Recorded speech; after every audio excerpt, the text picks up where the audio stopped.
What's up, guys? Welcome back to the channel. Today we're going to be reviewing Ninjago Dragon's Rising Season 2, Episode 13, They Gathered for the Feast. So let's talk about this. Now, before we begin, if you haven't watched my Episode 12 review, I highly recommend watching that first before watching this one. And minor spoilers for this episode, I highly recommend watching it on Netflix because it's out now. And without further ado, let's talk about this episode. Now, the episode begins of a flashback of how Eren and Frack met each other before the merge happened, and we later learn that Frack is in the Tournament of the Sources because he's an elemental master, which his elemental power is Quake, which is similar to Cole's elemental power Earth. We of course see Roby talking about the rules of the Tournament of the Sources.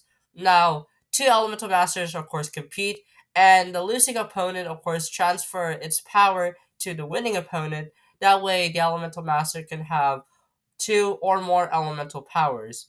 But the ninjas have told Roby, what if some bad person uses all of the elemental powers for its own good? And Roby said that will never happen. But we of course see the return of Xantan from Dragon's Rising Season 1, which he's also an elemental master, being the elemental master of plants, which is a stupid elemental power, but hey, we got nature, so this is similar to the elemental power of nature. And we, of course, go to the banquet where the ninjas have a cool meeting with new and old elemental masters. We, of course, see Tox, Mr. Pale, Zeatrix, a Devonian who's the elemental master of Reflect, which we later learn is Zerg. And we, of course, see Roz, Jordana, Cinder, and Not also competing in the Tournament of the Sources. Now the ninjas went to bed, but suddenly a temple guard assassin tries to kill them in their sleep, and they of course defeated one of the temple guard assassins because there were three that tried to kill the ninjas, Roz's team, and Zerg, the master of reflex. Many people in the city of temples say that Xantan was the one who told the assassins to kill the ninjas, but he's of course innocent and of course disqualify himself from the Tournament of the Sources. And the end of the episode, we of course see Nia looking at Jay, and Nia is surprised that Jay is competing in the Tournament of the Sources.